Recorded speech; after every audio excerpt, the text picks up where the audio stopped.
한국직업방송 투데이 잡스 3.0 구독과 좋아요 부탁드립니다. 오고 가는 수다 속에 피어나는 인사이트 뉴스는 네모다. 오늘은 뉴스는 문화다로 함께하겠습니다. 강남대학교 글로벌 문화학부의 강의정 교수님 모셨습니다. 어서 오십시오. 네, 안녕하세요. 예. 지난주 안 오셨어요? 네, 교수님? 네, 어디 맞습니다. 가셨습니까? 국제영화제 가셨습니까? 네, 네. 맞습니다. 저는 가보지도 못하고 벌써 폐막한다면서요. 그러게 시간이 이제 열흘이 다 간 거죠. 그러네요, 어느새 진짜. 이제 시간이 다 갔고요. 이제 올해는 여러모로 이제 수학이 많습니다. 역시 이제 주윤발, 따거가 준 여러 가지 이제 신선한 뉴스들이 많았는데 제가 봤던 가장 재미있는 뉴스 중에 하나는 이제 여러 이제 기자들과 모여서 이제 기자 간담회를 하는데 단체 사진을 어떻게 찍었냐면 뒤돌아서 셀카를 찍고 에어드랍으로 한꺼번에 전송을 쫙 해줬대요. 그러고 보면 아 역시 세련된 따거 형, 큰 형은 여전히 네. 세련된 큰 형이구나. 네. 그 뭐 일일이 초상권을 주장하지도 않고 일단은 그걸 한꺼번에 에어드랍으로 나눠주는 그 센스는 여전히 주윤발은 주윤발이다라는 생각이 들었습니다. 그러니까 초상권이나 이런 걸 따지지 않고가 제일 와닿았어요. 그리고 연예인분들이 이렇게 잘 나오는지 안 나오는지에 대한 우려가 맞아요. 많아서 그 검열을 거치지 않은 그러니까 뭐 보도 자료가 아닌 이상 사진 배포되는 걸 굉장히 좀 불쾌해 하시잖아요. 맞아요. 근데 그냥 뭐 흔쾌히 같이 네. 있는 사진이면 좋다. 그리고 이 자리에서 바로 나눠 갖는 기쁨이니까 바로 막 이렇게 인스타라던가 소셜 미디어에 사진들이 막 올라오는데 그 자체로 너무 축제라는 생각이 들더라고요. 그리고 에어드랍으로 이렇게 줄 수 있다는 거는 손발처럼 모든 걸 대신해 주는 사람이 있지 않고 본인이 선수한다는 뜻일 거 아니에요. 맞습니다. 네네.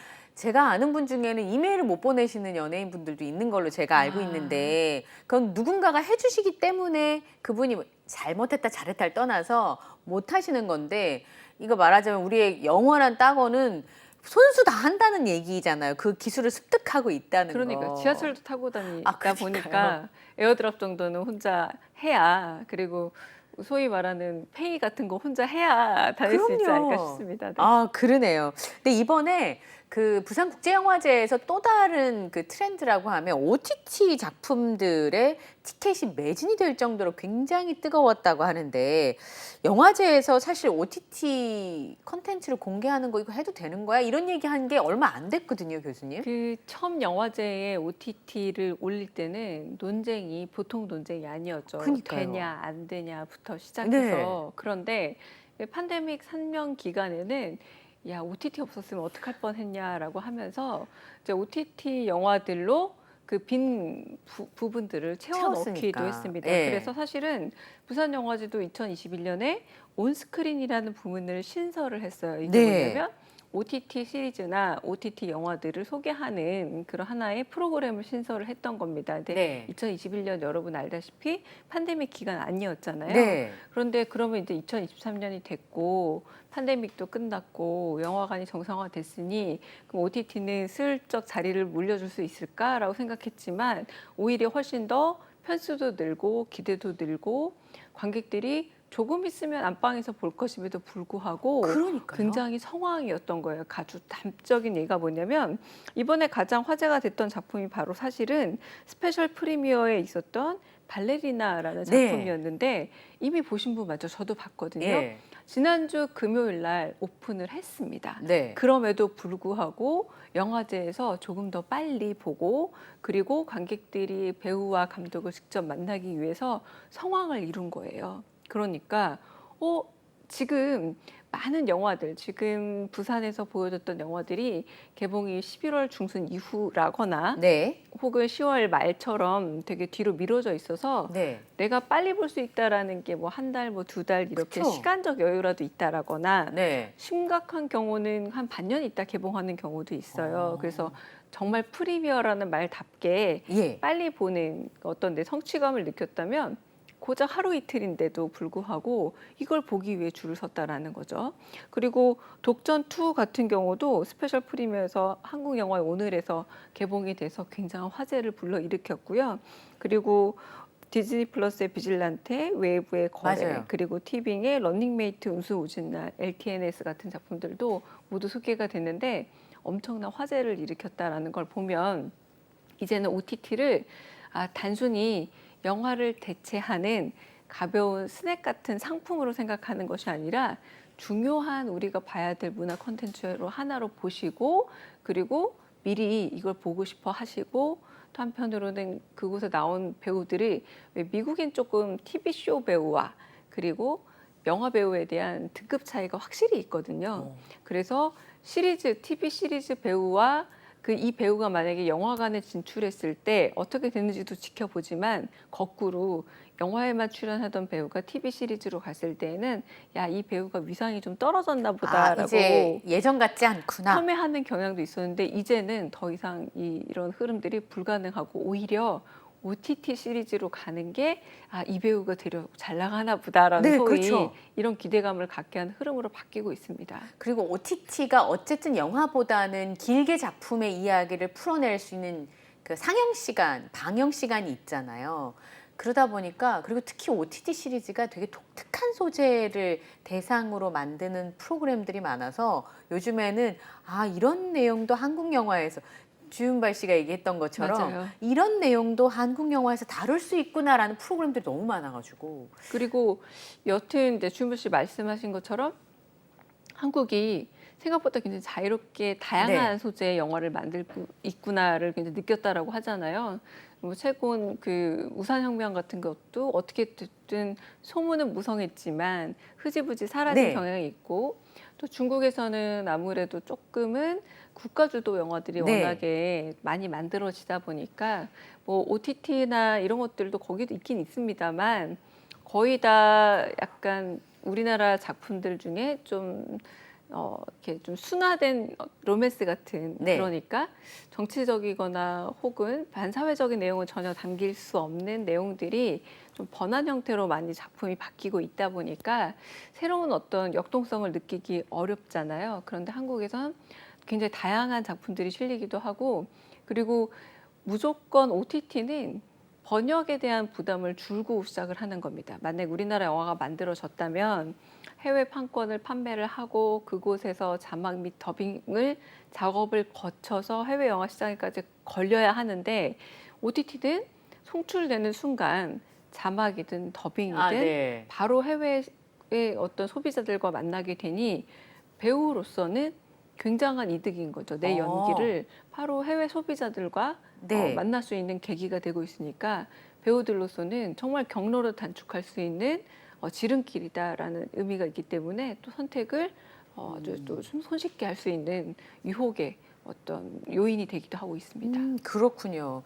처음에 영화제에서 OTT 컨텐츠를 받아줄까 말까도 그렇게 뜨거웠는데 이 사회 역사라고 하는 게 사람들의 논쟁과 의도대로 흘러가지 않고 그러니까요. 그리고 네. 이렇게 빨리 정착을 하게 될 생각도 줄은 못했어요. 아무도 못했죠. 네. 자, 그러면 오늘 뉴스는 문화다 본격적으로 시작해 보겠습니다. 제가 아까 말씀드렸는데 오늘이 그 무섭다는 13일의 금요일이에요. 이거 아는 분이 이제는 얼마 없지 않을까 싶어요. 그럼 저 옛날 사람이어도? 네.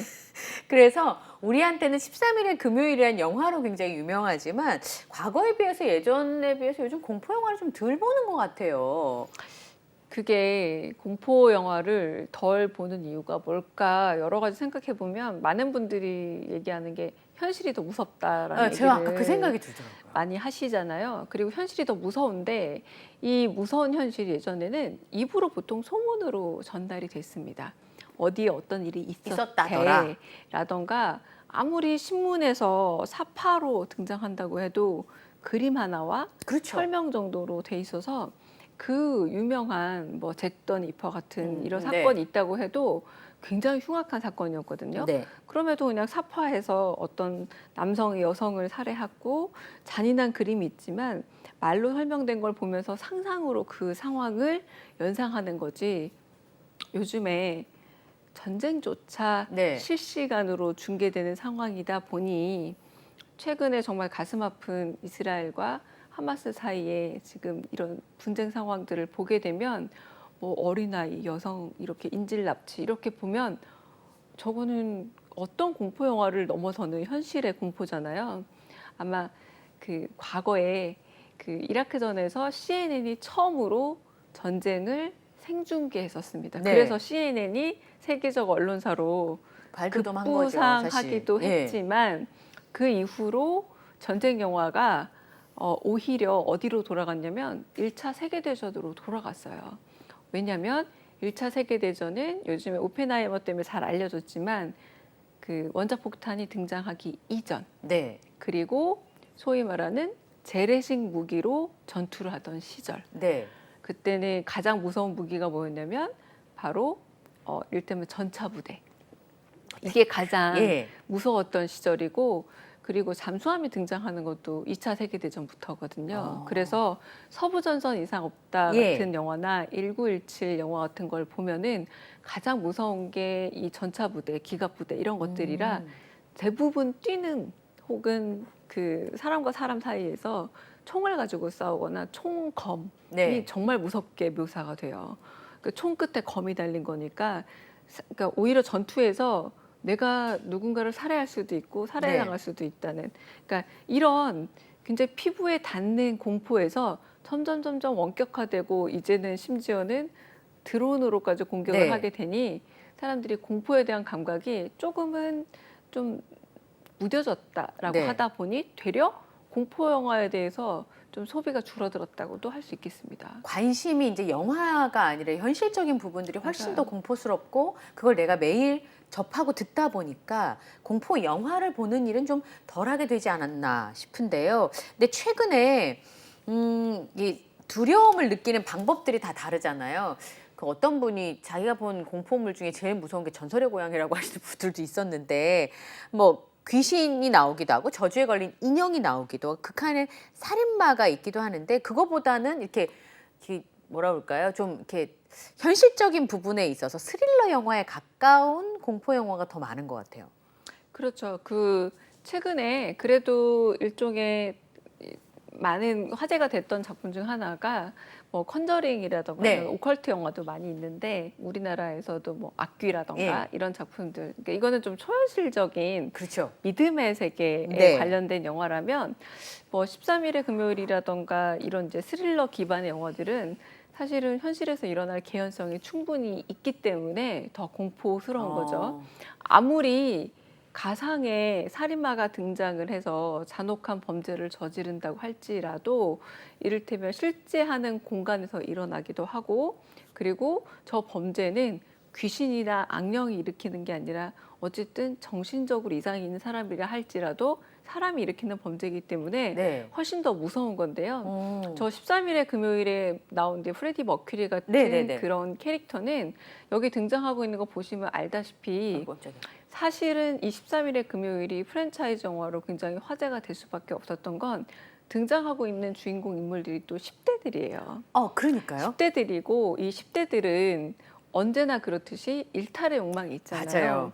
그러니까 어른들의 말을 잘 안 듣는 거죠. 듣지 않습니다. 잘 듣지 않고 그래서 우리가 흔히 말하는 공포 영화의 법칙들이 있죠. 이를테면 꼭 10대들이 모여서 어딘가 외딴 곳으로 캠핑이나 여행을 떠나고 그리고 하지 말란 짓을 꼭 또 하고. 그것을 한 애들이 이제 순서대로 이제 세상을 떠나게 되고 뭐 이런 방식이지만 결론적으로 주인공이 그 악당을 물리치는 그런 과정으로 이야기가 진행이 되는데 그러다 보니까 그 13일의 금요일을 비롯한 저때 프랜차이즈 공포 영화들이 10대들에게 그리고 20대 초반에게 전폭적인 지지를 받게 되는 청춘 영화 계보와 맞닿게 되는 겁니다. 그래서 공포 영화 하면은 사실은 청춘 영화기도 했던 거예요.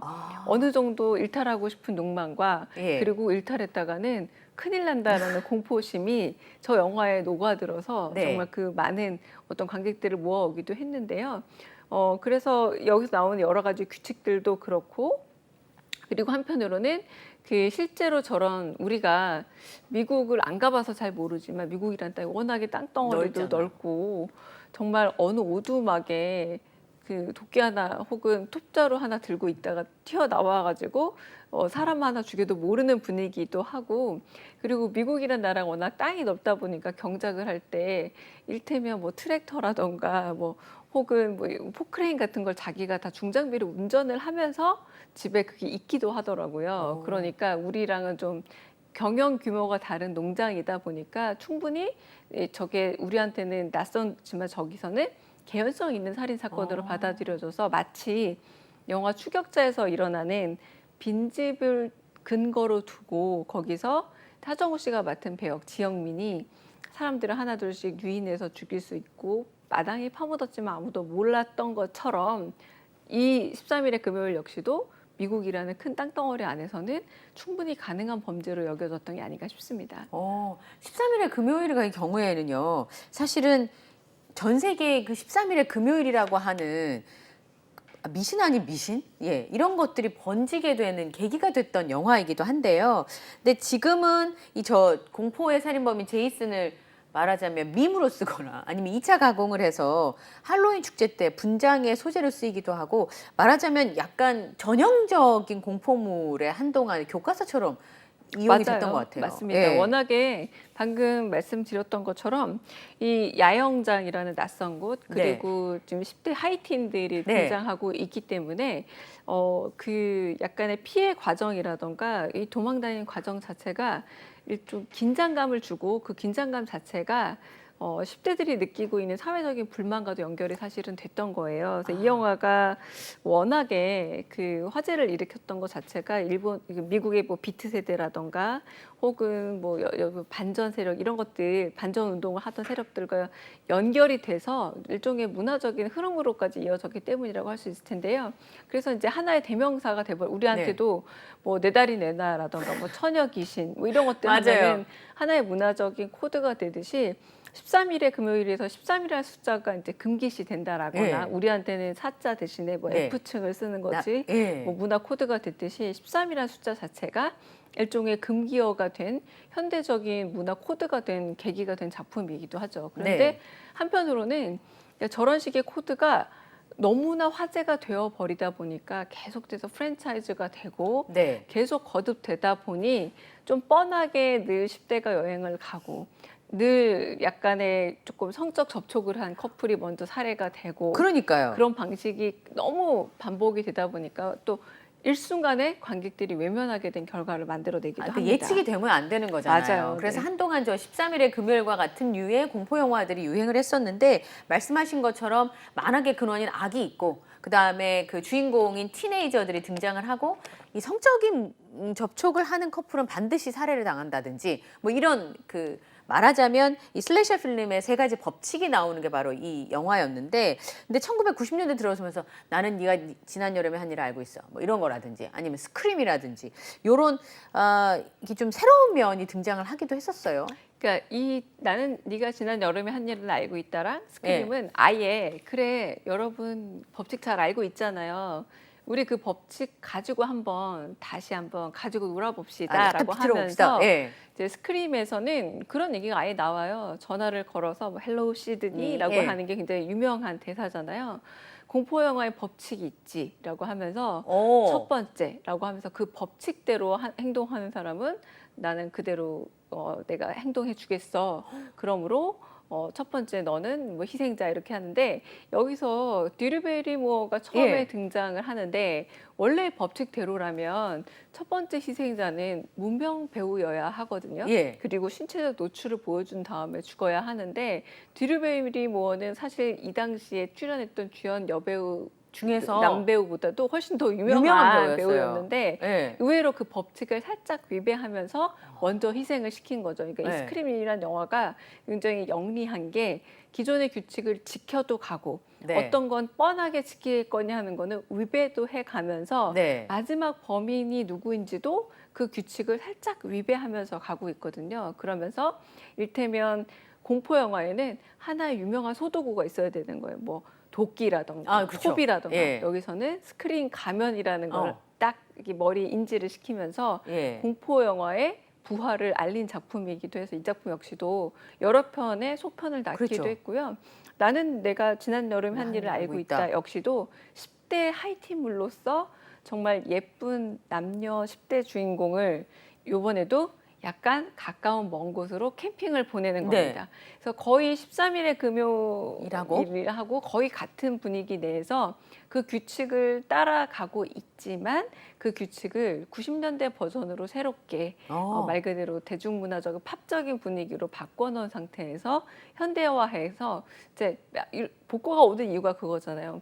90년대 이를테면 그때 입었던 뭐 통바지나 네. 이런 것들을 모르는 지금의 20대에게는 새로운 문화인 것처럼 이 영화 역시도 그때 당시에 문법을 모르는 관객들에게는 새문화이니까 새롭게 개비해서 보여준 작품이 바로 이 작품이고 역시 굉장한 화제를 일으켰고요. 네. 이 제목 자체가 지금까지도 활용되고 있잖아요. 맞아요. 네가 뭐 지난 방학에 한 일 알고 있다, 알고 있다. 뭐 지난 겨울에 한 일 알고 있다, 뭐 하면서 모든 이 문장 자체가 하나의 이제 유행어자 밈으로 남게 된 작품이기도 합니다. 예.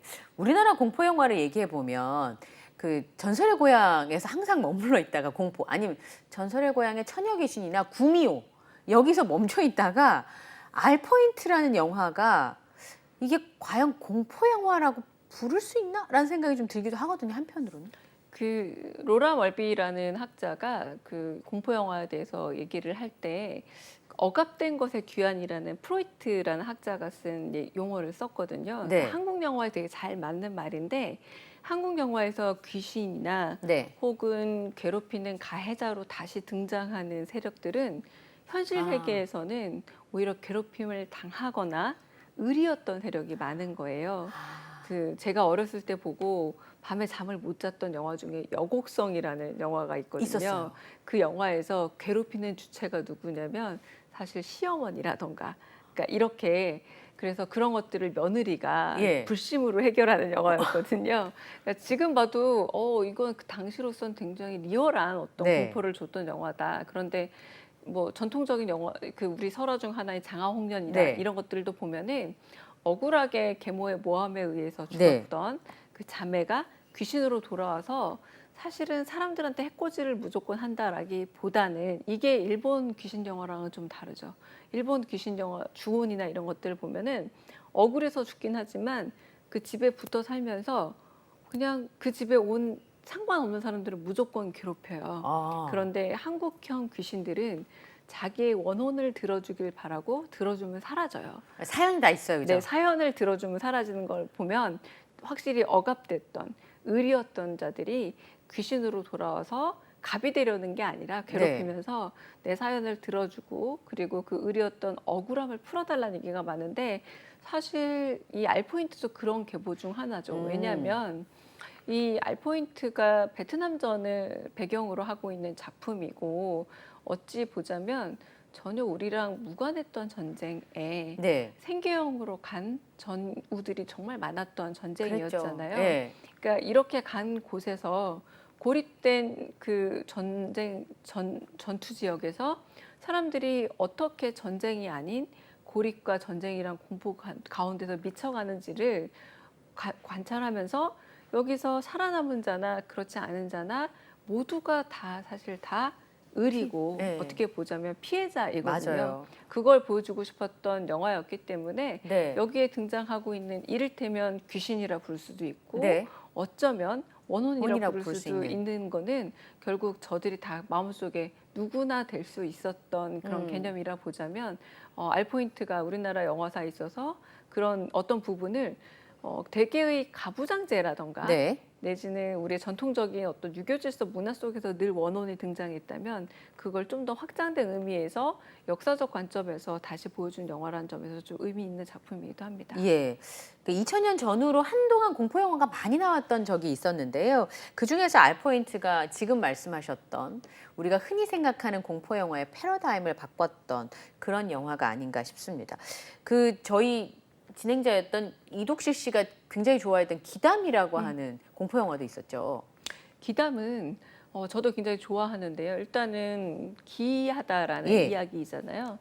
사실 공포담은 굉장히 괴이하기도 하지만 기이하다라고 표현할 수 있는데 이 기이함은 굳이 약간 영어식으로 표현하자면 그로테스크한 건데 네. 그로테스크한 거는 기이하면서 아름다울 수도 있다라는 겁니다. 거기에 착안을 해서 예. 이 기담은 공포스럽지만 아름다울 수 있는 얘기들을 아이고. 예. 보여주는 작품인데요. 그러니까 우리한테는 뭐 기에르모 델 토로 감독의 쉐이프 오브 러브라던가 예. 워터라던가 이런 작품들 보면 되게 기이하게 생긴 그런 약간 포유류와 네. 파충류를 합쳐놓은 듯한 예, 이런 예. 등장인물도 네. 나오고 여기도 보면 이 피해 이미지라던가 그리고 그 두 어떤 여성이 네. 그 혹은 남녀가 그 초래를 치르는 이 모습이 계속 이렇게 약간 벽장이 열리면서 예. 보여주는 이런 장면 전환 같은 경우에는 굉장히 무서우면서도 아름답고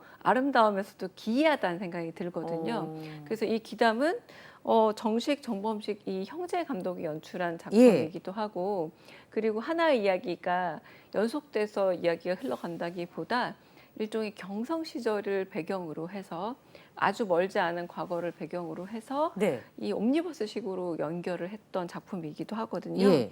이 옴니버스식 연결해서 아름답고도 기이한 어떤 이미지를 선보여서 경성과 기이한 이야기의 어떤 흐름을 만들어냈던 그 하나의 그 시작점이 됐던 작품이기도 합니다. 예. 이제 그리고 보통 이제 공포 영화 하면 기억나는 게 이제 사탄의 인형을 기억하시는 분들이 되게 많은데요. 이 사탄의 인형이 1988년 작품이었는데 척키. 예. 그 흉내도 많이 내고 개그 소재로도 많이 사용이 되기도 했었어요. 예. 근데 이 작품 같은 경우는 그냥 하나의 일종의 도치법인 거죠. 인형은 예. 일단 근데 지금 보니까 인형 자체가 예. 집에 데려오면 안 되게 생겼어요. 그렇긴 하네요. 예. 원래는 인형이라는 것 자체가 예. 굉장히 아이들이 가지고 노는 것이고, 예. 그리고 여기에는 뭐 귀신이나 악령이 드는 것과는 정반대의 개념일 수밖에 없다라는 우리의 고정관념이 있잖아요. 네. 이 고정관념을 도치법으로 비틀어서 시작하는 영화가 바로 이 영화였을 텐데요. 네. 그래서 이제 나중에 우리 왜 토이스토리도 보면 너무 귀여운 분홍색 곰돌이 인형이 예. 악당으로 바뀌어서 칼 들고 다니는 맞아요. 장면도 예. 등장하고 있긴 하잖아요. 그러니까 인형의 이미지를 변환한 건데, 사실 이건 이제 오맨이라던가 이런 작품들에서도 아이가 악령에 씌였다라는 점에서 그 전에 없었던 일종의 도치법인 거죠. 네. 아이가 어떻게 악령의 피해자가 아니라 악령에 씌인 가해자가 될 수 있어라는 놀라움을 주었듯이, 이번에는 인형의 그런 어떤 도치법을 한번 활용한 거다라고 보실 수 있겠고, 그리고 엄밀히 말해서 인형이 아예 곰인형처럼 생긴 사람의 모습과 다르게 생긴 거는 무서울 리가 없어요. 아무리 큰 곰인형이 집에 있어도 무섭지 않은데, 그렇죠. 이걸 언캐니 밸리라고도 하죠. 사람하고 비슷한 모습을 띠면 띠수록 더 불쾌하고 더 무서워요. 공포스러워지는 겁니다. 예. 그래서 얼마 전에 AI 로봇인 알렉사라는 예. 캐릭터가 얼굴이 좀 제대로 갖춰지지 않았던 초기형 AI 로봇이 앞으로 미래는 어떻게 될 것입니까? 그러니까 저희 AI가 지구를 정복할 것 같습니다. 맞아요. 이런 되게 어설픈 말을 할 때 아예 그게 로봇이 과거에 그런 곰인형 같은 로봇이었으면 사람들이 웃었을 텐데, 어설픈 사람 얼굴을 하고 그런 말을 하니까 사람들이 웃지도 그렇다고 뭐 공포스러워하지도 못하는 애매한 표정들이 다 영상에 남아 있거든요. 바로 그런 차관인 거죠. 이 인형 사이즈가 지금 보다시피 저 아이랑 크기가 비슷해요. 예. 그러다 보니까 이게 실제로 저 인형만 보더라도 그렇게 뭐 사랑스럽지 않다라고 느끼는 게 바로 언캐니 밸리 사실 건드린 인형인데, 심지어 이 아이의 사탄까지 들렸으니 아이고. 움직이게 되니 하면서 엄청나게 전 세계적으로 보편적인 공감대를 얻어서 대단한 인기를 얻었고, 그리고 뭐 유세윤 씨라든가 이런 개그맨들이 따라하면서 지금까지도 밈으로 활용되고 있는 그런 작품이기도 합니다. 예. 저는 사실 영화가 유행하고 나서 인형 사는 게 약간 그 당시 좀 무서운 거예요. 사람처럼 생긴 인형들이. 그게 아마 저 영화에 아까 말씀하신 그런 부분들이 영향을 준 게 아닌가 싶은데, 진짜 무서운 것 중에 하나가 식스센스였어요. 맞아요. 식스센스는 정말 잘 만든 작품이기도 하죠. 네. 그러니까 이 6번째 감각인 거잖아요. 그러니까 보통 사람들은 오감을 가지고 네. 사는데, 여기 등장하는 소녀는 우리에게 없는 6번째 감각이 있는 거죠. 그렇죠. 그리고 그 6번째 감각으로 네. 우리가 보지 못하는 어떤 것을 보고 사는 건데, 뭐 가끔 이런 분들 있잖아요. 뭐 등장하잖아요. 네. 세상에 이런 일이 같은데, 그런데 역시 소년이 그렇게 좀 보다 보니까 그게 굉장히 두려운 일이었다라는 걸 아동 정신 분석 치료사인 정신과 의사인 예. 성인 남성과 얘기를 하면서 이 네. 이야기는 처음부터 중간까지는 아동 정신과 의사인 이 브루스 윌리스가 아이를 치료하는 드라마처럼 보이지만 갑자기 이 아이가 사실은요, 저 죽은 사람이 보여요라고 고백하고 난 이후부터는 네. 공포 영화로 바뀝니다. 오. 이 아이가 보는 세계를 영화가 중계하기 시작하면서 네. 머리가 반쪽 날아간 사람, 그리고 막 갑자기 막 옷장이 열리지 않나 그러니까요. 하면서 엄청난 공포를 가지고 오는데 영화의 마지막 부분에 가면서 네. 과연 이 소녀도 갑자기 이렇게 등장하죠. 이 영화가 공포 영화인지 아니면 어떤 비밀을 밝혀가는 스릴러 영화인지 요걸 밝히는 과정이 영화적 재미를 주기도 하면서 마지막엔 좀 따뜻하고 슬프게 끝나기까지 하니까 네. 공포 영화이면서도 말 그대로 6번째 감각에 대해서 이런 게 세상에 정말 있는 걸까라는 좀 그런 질문까지도 던지는 작품이라서 네. 네, 이 작품은 정말 나이트 샤말란이라는 감독이 이 세상에 등장하게 되는데 대단히 아주 대단한 어떤 역할을 한 작품이기도 하죠. 예. 사실 저 그 주인공 남자 아이의 표정이 참 오랫동안 기억에 남았었어요. 맞습니다. 네. 예.